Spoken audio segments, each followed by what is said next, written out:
شروع اللہ کا نام لے کر جو بڑا مہربان نہایت رحم والا ہے۔ قسم ہے سلیقے سے صف باندھنے والوں کی، پھر ڈانٹنے والوں کی جھڑک کر، پھر ذکر یعنی قرآن پڑھنے والوں کی غور کر کے کہ تمہارا معبود ایک ہی ہے جو آسمان اور زمین اور جو چیزیں ان میں ہیں سب کا مالک ہے، اور سورج کے طلوع ہونے کے مقامات کا بھی مالک ہے۔ بے شک ہم ہی نے آسمان دنیا کو ستاروں کی زینت سے سجایا اور ہر شیطان سرکش سے اس کی حفاظت کی کہ اوپر کی مجلس کی طرف کان نہ لگا سکیں، اور ہر طرف سے ان پر انگارے پھینکے جاتے ہیں یعنی وہاں سے نکال دینے کو، اور ان کے لیے ہمیشہ کا عذاب ہے۔ ہاں، جو کوئی فرشتوں کی کسی بات کو چوری سے جھپٹ لینا چاہتا ہے تو جلتا ہوا انگارہ اس کے پیچھے لگ جاتا ہے۔ تو ان سے پوچھو کہ ان کا بنانا مشکل ہے یا جتنی خلقت ہم نے بنائی ہے اس کا؟ انہیں ہم نے چپکنے والے گارے سے بنایا ہے۔ ہاں، تم تو تعجب کرتے ہو اور یہ مذاق اڑاتے ہیں، اور جب ان کو نصیحت کی جاتی ہے تو نصیحت قبول نہیں کرتے، اور جب کوئی نشانی دیکھتے ہیں تو ٹھٹھے کرتے ہیں اور کہتے ہیں کہ یہ تو کھلا جادو ہے۔ بھلا جب ہم مر گئے اور مٹی اور ہڈیاں ہو گئے تو کیا پھر اٹھائے جائیں گے؟ اور کیا ہمارے باپ دادا بھی جو پہلے ہو گزرے ہیں؟ کہہ دو کہ ہاں، اور تم لوگ ذلیل ہوگے۔ بس وہ تو ایک زور کی آواز ہوگی اور یہ اسی وقت دیکھنے لگیں گے اور کہیں گے ہائے کمبختی ہماری، یہی جزا کا دن ہے۔ کہا جائے گا کہ ہاں، وہی فیصلے کا دن جس کو تم جھوٹ سمجھتے تھے۔ فرشتوں کو حکم ہوگا جو لوگ ظلم کرتے تھے ان کو اور ان کے ہم جنسوں کو اور جن کو وہ پوجا کرتے تھے سب کو جمع کر لو، یعنی جن کو اللہ کے سوا پوجا کرتے تھے، پھر ان کو جہنم کے رستے پر چلا دو اور ان کو ٹھہرائے رکھو کہ ان سے کچھ پوچھنا ہے۔ تم کو کیا ہوا کہ ایک دوسرے کی مدد نہیں کرتے؟ اصل بات یہ ہے کہ آج یہ لوگ اپنی غلطی تسلیم کر رہے ہیں اور وہ ایک دوسرے کی طرف رخ کر کے سوال و جواب کریں گے۔ پیروکار اپنے پیشواؤں سے کہیں گے کہ تم ہی ہمارے پاس دائیں طرف سے آتے تھے۔ وہ کہیں گے نہیں، بلکہ تم ہی ایمان لانے والے نہ تھے، اور ہمارا تم پر کچھ زور نہ تھا، بلکہ تم ہی سرکش لوگ تھے۔ سو ہمارے بارے میں ہمارے پروردگار کی بات پوری ہو گئی کہ اب ہم عذاب کے مزے چکھیں گے۔ سو ہم نے تم کو بھی گمراہ کیا کہ ہم خود بھی تو گمراہ تھے، پس وہ اس روز عذاب میں ایک دوسرے کے شریک ہوں گے۔ ہم گناہگاروں کے ساتھ ایسا ہی کیا کرتے ہیں۔ ان کا یہ حال تھا کہ جب ان سے کہا جاتا تھا کہ اللہ کے سوا کوئی معبود نہیں تو تکبر کرتے تھے اور کہتے تھے کہ بھلا ہم ایک دیوانے شاعر کے کہنے سے کہیں اپنے معبودوں کو چھوڑ دینے والے ہیں؟ نہیں، بلکہ یہی حق لے کر آئے ہیں اور پہلے کے پیغمبروں کو سچا کہتے ہیں۔ بے شک تم تکلیف دینے والے عذاب کا مزہ چکھنے والے ہو، اور تم کو بدلہ ویسا ہی ملے گا جیسے تم کام کرتے تھے۔ مگر جو اللہ کے چنے ہوئے بندے ہیں یہی لوگ ہیں جن کے لیے روزی مقرر ہے، یعنی میوے، اور ان کا اعزاز و اکرام کیا جائے گا۔ نعمت کے باغوں میں ایک دوسرے کے سامنے تختوں پر بیٹھے ہوں گے، شراب لطیف کے جام کا ان میں دور چل رہا ہوگا جو رنگ کی سفید اور پینے والوں کے لیے سراسر لذت ہوگی، نہ اس سے درد سر ہو اور نہ وہ اس سے بہکیں۔ اور ان کے پاس حوریں ہوں گی جو نگاہیں نیچی رکھتی ہوں گی اور آنکھیں بڑی بڑی، گویا وہ گرد و غبار سے محفوظ انڈے ہوں۔ پھر وہ ایک دوسرے کی طرف رخ کر کے سوال و جواب کریں گے۔ ایک کہنے والا ان میں سے کہے گا کہ میرا ایک ساتھی تھا جو کہتا تھا کہ بھلا تم بھی ایسی باتوں کی تصدیق کرنے والوں میں ہو؟ بھلا جب ہم مر گئے اور مٹی اور ہڈیاں ہو گئے تو کیا ہم کو بدلہ ملے گا؟ اللہ کہے گا کہ بھلا تم اسے جھانک کر دیکھنا چاہتے ہو؟ پھر وہ جھانکے گا تو اس کو بیچ دوزخ میں دیکھے گا، کہے گا کہ اللہ کی قسم تو مجھے بھی ہلاک کرنے لگا تھا، اور اگر میرے پروردگار کی مہربانی نہ ہوتی تو میں بھی ان میں ہوتا جو عذاب میں حاضر کیے گئے ہیں۔ تو کیا واقعی اب ہم مرنے والے نہیں؟ ہاں، جو پہلی بار مرنا تھا سو مر چکے، اور ہمیں عذاب بھی نہیں ہونے کا۔ بے شک یہی تو بڑی کامیابی ہے۔ ایسی ہی نعمتوں کے لیے عمل کرنے والوں کو عمل کرنے چاہیے۔ بھلا یہ مہمانی اچھی ہے یا تھوہر کا درخت؟ ہم نے اس کو ظالموں کے لیے بلا بنایا ہوا ہے۔ وہ ایک درخت ہے کہ جہنم کی تہ میں اگے گا، اس کے خوشے ایسے ہوں گے جیسے شیطانوں کے سر، سو وہ اسی میں سے کھائیں گے اور اسی سے پیٹ بھریں گے۔ پھر اس کھانے کے ساتھ ان کو کھولتا ہوا پانی ملا کر دیا جائے گا، پھر ان کو دوزخ کی طرف لوٹایا جائے گا۔ انہوں نے اپنے باپ دادا کو گمراہ ہی پایا تھا، سو وہ انہی کے پیچھے دوڑے چلے جاتے تھے، اور ان سے پیشتر بہت سے پہلے لوگ بھی گمراہ ہو گئے تھے، اور ہم نے ان میں خبردار کرنے والے بھیجے، سو دیکھ لو جن کو خبردار کیا گیا تھا ان کا انجام کیسا ہوا۔ ہاں، اللہ کے چنے ہوئے بندوں کا انجام بہت اچھا ہوتا ہے۔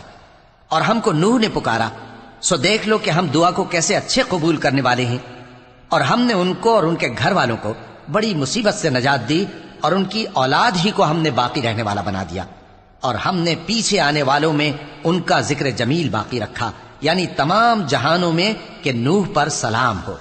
نیکوکاروں کو ہم ایسا ہی بدلہ دیا کرتے ہیں، بے شک وہ ہمارے مومن بندوں میں سے تھے۔ پھر ہم نے دوسروں کو ڈبو دیا، اور انہی کے پیرووں میں ابراہیم تھے، جب وہ اپنے پروردگار کے پاس عیب سے پاک دل لے کر آئے، جب انہوں نے اپنے باپ سے اور اپنی قوم سے کہا کہ تم کن چیزوں کو پوجتے ہو؟ کیوں اپنی طرف سے گھڑ کر اللہ کے سوا اور معبودوں کے طالب ہو؟ بھلا پروردگار عالم کے بارے میں تمہارا کیا خیال ہے؟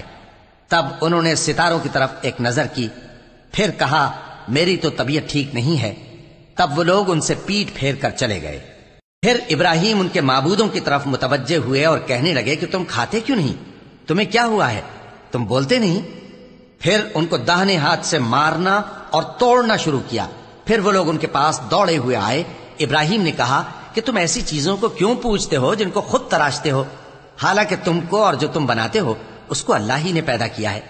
وہ کہنے لگے کہ اس کے لیے ایک عمارت بناؤ، پھر اس کو آگ کے ڈھیر میں ڈال دو۔ غرض انہوں نے ان کے ساتھ ایک چال چلنی چاہی اور ہم نے انہی کو زیر کر دیا۔ اور ابراہیم بولے کہ میں اپنے پروردگار کی طرف جانے والا ہوں، وہ مجھے رستہ دکھائے گا۔ اے پروردگار، مجھے اولاد عطا فرما جو سعادت مندوں میں سے ہو۔ تو ہم نے ان کو ایک بردبار لڑکے کی خوشخبری دی۔ جب وہ ان کے ساتھ دوڑ دھوپ کی عمر کو پہنچا تو ابراہیم نے کہا کہ بیٹا، میں خواب میں دیکھتا ہوں کہ گویا تم کو ذبح کر رہا ہوں، تو تم سوچ لو کہ تمہارا کیا ارادہ ہے۔ انہوں نے کہا کہ ابا جان، جو آپ کو حکم ہوا ہے وہی کیجئے، اللہ نے چاہا تو آپ مجھے صابروں میں پائیے گا۔ اس طرح جب دونوں نے حکم مان لیا اور باپ نے بیٹے کو ماتھے کے بل لٹا دیا تو ہم نے ان کو پکارا کہ اے ابراہیم، تم نے خواب کو سچا کر دکھایا، ہم نیکوکاروں کو ایسا ہی بدلہ دیا کرتے ہیں۔ بلا شبہ یہ کھلی آزمائش تھی، اور ہم نے قربانی کی ایک بڑے جانور سے ان کا یعنی اسماعیل کا فدیہ دیا، اور پیچھے آنے والوں میں ہم نے ابراہیم کا ذکر خیر باقی رکھا کہ ابراہیم پر سلام ہو۔ نیکوکاروں کو ہم ایسا ہی بدلہ دیا کرتے ہیں، بے شک وہ ہمارے مومن بندوں میں سے تھے۔ اور ہم نے ان کو اسحاق کی بشارت بھی دی کہ وہ نبی اور نیکوکاروں میں سے ہوں گے، اور ہم نے ان پر اور اسحاق پر برکتیں نازل کی تھیں، اور ان دونوں کی اولاد میں سے نیکوکار بھی ہیں اور اپنے آپ پر سراسر ظلم کرنے والے یعنی گناہگار بھی ہیں۔ اور ہم نے موسیٰ اور ہارون پر بھی احسان کیے، اور ان کو اور ان کی قوم کو بڑی مصیبت سے نجات بخشی، اور ان کی مدد کی تو وہی غالب رہے۔ اور ہم نے ان دونوں کو کتاب واضح یعنی تورات عنایت کی اور ان کو سیدھا رستہ دکھایا، اور پیچھے آنے والوں میں ان کا ذکر خیر باقی رکھا کہ موسیٰ اور ہارون پر سلام، بے شک ہم نیکوکاروں کو ایسا ہی بدلہ دیا کرتے ہیں۔ وہ دونوں ہمارے مومن بندوں میں سے تھے، اور الیاس بھی پیغمبروں میں سے تھے۔ جب انہوں نے اپنی قوم سے کہا کہ تم ڈرتے کیوں نہیں؟ کیا تم بال کو پکارتے اور اسے پوجتے ہو اور سب سے بہتر پیدا کرنے والے کو چھوڑے دیتے ہو یعنی اللہ کو، جو تمہارا اور تمہارے پہلے باپ دادوں کا پروردگار ہے؟ تو ان لوگوں نے ان کو یعنی الیاس کو جھٹلا دیا، سو وہ لوگ دوزخ میں حاضر کیے جائیں گے۔ ہاں، اللہ کے چنے ہوئے بندے مبتلا عذاب نہیں ہوں گے۔ اور ان کا ذکر خیر بعد میں آنے والوں میں باقی رکھا کہ الیاسین پر سلام ہو۔ ہم نیک لوگوں کو ایسا ہی بدلہ دیتے ہیں، بے شک وہ ہمارے مومن بندوں میں سے تھے۔ اور لوط بھی پیغمبروں میں سے تھے، جب ہم نے ان کو اور ان کے گھر والوں کو سب کو عذاب سے نجات دی مگر ایک بڑھیا کہ پیچھے رہ جانے والوں میں تھی۔ پھر ہم نے اوروں کو ہلاک کر دیا، اور تم دن کو بھی ان کی بستیوں کے پاس سے گزرتے رہتے ہو اور رات کو بھی، تو کیا تم عقل نہیں رکھتے؟ اور یونس بھی پیغمبروں میں سے تھے، جب وہ بھاگ کر بھری ہوئی کشتی میں پہنچے، پھر انہوں نے قرا ڈلوایا تو ٹھہرے پھینکے جانے والے، پھر مچھلی نے ان کو نگل لیا جبکہ وہ اپنے آپ کو ملامت کرنے والے تھے۔ پھر اگر وہ اللہ کی پاکی بیان نہ کر رہے ہوتے تو اس روز تک کہ لوگ دوبارہ زندہ کیے جائیں گے اسی کے پیٹ میں رہتے۔ پھر ہم نے ان کو جبکہ وہ بیمار تھے چٹیل میدان میں ڈال دیا اور ان پر کدو کی بیل اگا دی، اور ان کو 1,00,000 یا اس سے زیادہ لوگوں کی طرف پیغمبر بنا کر بھیجا تو وہ ایمان لے آئے، سو ہم بھی ان کو دنیا میں ایک وقت مقرر تک فائدے دیتے رہے۔ ان سے پوچھو تو کہ بھلا تمہارے پروردگار کے لیے تو بیٹیاں ہوں اور ان کے لیے بیٹے، یا ہم نے فرشتوں کو عورتیں بنایا اور یہ اس وقت دیکھ رہے تھے؟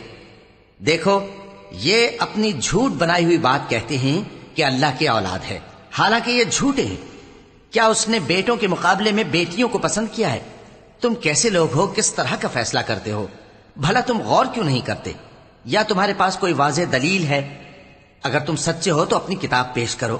اور انہوں نے اللہ میں اور جنوں میں رشتہ ٹھہرا لیا، حالانکہ جنات جانتے ہیں کہ وہ اللہ کے سامنے حاضر کیے جائیں گے۔ یہ جو کچھ بیان کرتے ہیں اللہ اس سے پاک ہے، مگر اللہ کے چنے ہوئے بندے مبتلا عذاب نہیں ہوں گے۔ سو تم لوگ اور جن کو تم پوجتے ہو اللہ کے خلاف کسی کو بہکا نہیں سکتے مگر اسی کو جو جہنم میں جانے والا ہے۔ اور فرشتے کہتے ہیں کہ ہم میں سے ہر ایک کا ایک مقام مقرر ہے، اور ہم صف باندھے رہتے ہیں اور ہم تسبیح کرتے رہتے ہیں۔ اور یہ لوگ کہا کرتے تھے کہ اگر ہمارے پاس اگلوں کی کوئی نصیحت کی کتاب ہوتی تو ہم اللہ کے چنے ہوئے بندے ہوتے۔ پھر اس سے کفر کرتے رہے، سو ان قریب ان کو اس کا نتیجہ معلوم ہو جائے گا۔ اور اپنے پیغام پہنچانے والے بندوں سے ہمارا وعدہ ہو چکا ہے کہ وہی مظفر و منصور ہوں گے اور ہمارا لشکر ہی غالب رہے گا۔ تو ایک وقت تک ان سے منہ پھیرے رہو اور انہیں دیکھتے رہو، یہ بھی عنقریب کفر کا انجام دیکھ لیں گے۔ کیا یہ ہمارے عذاب کے لیے جلدی کر رہے ہیں؟ مگر جب وہ ان کے آنگن میں آ اترے گا تو جن کو ڈر سنایا گیا تھا ان کے لیے برا دن ہوگا، اور ایک وقت تک ان سے منہ پھیرے رہو اور دیکھتے رہو، یہ بھی عنقریب نتیجہ دیکھ لیں گے۔ یہ جو کچھ بیان کرتے ہیں تمہارا پروردگار جو صاحب عزت ہے اس سے پاک ہے۔ اور پیغمبروں پر سلام اور سب طرح کی تعریف اللہ رب العالمین کے لیے ہے۔